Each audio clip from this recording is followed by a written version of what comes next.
Hi guys, it's Steffi from the Novelty Corner and welcome back to my channel. Today I'm here with my book haul revisited for the months of March and April 2017. Those of you who aren't familiar with these videos, every 2 months I look back at the 2 months, 12 months prior, and I look at the books that I hauled during those months, and I look at how many I've read, how many I've unhauled, how many I haven't had read, and I try and read them within 12 months.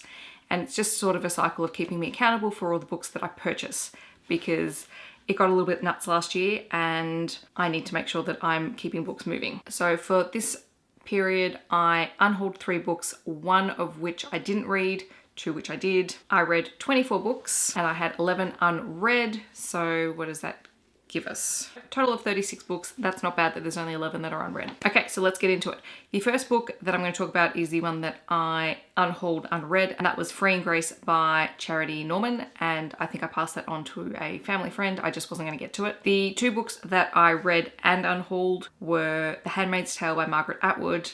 I just didn't like it as much as most people did, so I'm not even going to apologise for that, I just didn't. And the second book that I unhauled after I read it was Truth Witch by Susan Dennard. I'm just not going to continue the series. It was a little bit of a struggle to get through that book. Okay, so now on to all of the books that I purchased and I read. Defy the Stars by Claudia Gray, which I really loved. Lifespan of Starlight by Talia Kalkipsakis, which is a Love Oz YA book about time travel. Frog Kisser by Garth Nix, also Love Oz YA, and this is a fairy tale retelling / twisted fairy tale. Strange the Dreamer by Laini Taylor, which I adored. Every Heart a Doorway by Shona Maguire, which is one of my favourite portal doorway stories. The Magician King and The Magician's Land, both by Lev Grossman, the second and third books in the Magician trilogy. Yellow by Megan Jacobson, also Love Oz YA. This is a contemporary book with a bit of a magical realism twist. Watch Over Me by Claire Corbett. This is a thriller that is told in second person and is quite disturbing at times. Carly Lane's If Wishes Were Horses. This was sent to me for review, and this is just a country romance book set in Australia. Spellslinger by Sebastian D. Castell, also a review copy, one that I really enjoyed, and I have since read the sequel to it as well. The Secret Science of Magic by Melissa Keel, also Love Oz YA. This is a contemporary feel-good book and it is just gorgeous. Frankie by Siobhan Plaza, also Love Oz YA. This is a contemporary book with a very prickly main character, but is nevertheless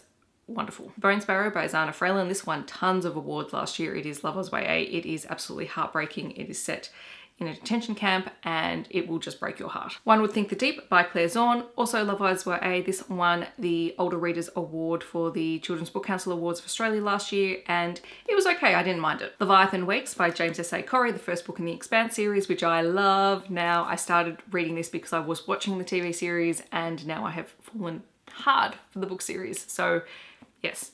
Definitely recommend this. Red Sister by Mark Lawrence. This is an adult fantasy series. I think it's the first book in a series. And if you like Nevernight and God's Grave by Jay Kristoff, you will probably like this. Thrawn by Timothy Zahn. Milk and Honey by Rupi Kaur. This one probably needs no introduction because everyone and their mother seems to have read it. And finally, there is the Begin and Begin, a Love Oz YA anthology, which was a collection of Love Oz YA stories by Australian young adult authors, and it was absolutely fabulous. And I've since collected quite a few of their signatures in the book, but well worth picking up if you are interested in trying some Love Oz YA fiction. Oh, I forgot one. It's a picture book, Mechanica by Lance Bolchin.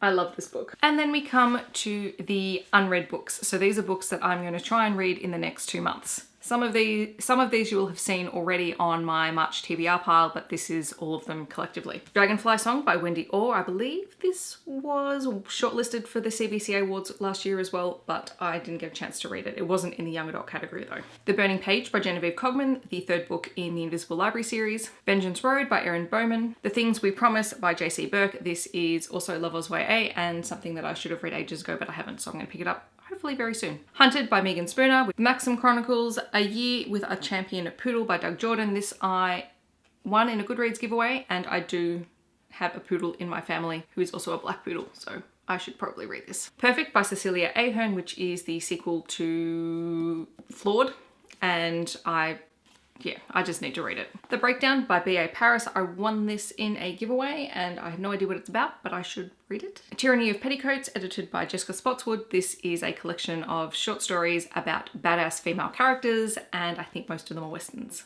Or they were all westerns. I can't remember, but this one I heard lots of good things about when I first started on BookTube, and so when I saw it in a bookstore I got really excited and bought it. Star Wars Aftermath Empire's End by Chuck Wendig, the 3rd and final book in the Aftermath series, I believe. I don't think there are any more, and I just need to finish it. And finally, Norse Mythology by Neil Gaiman, collection of his versions of Norse myths told in short story form. So that's it. That is my March and April 2017 book haul revisited. Let me know in the comments if you have read any of these books and what you thought about them. I hope that wherever you are in the world, you're having a wonderful day, and I'll catch you guys next time. Thanks so much for watching. Bye guys.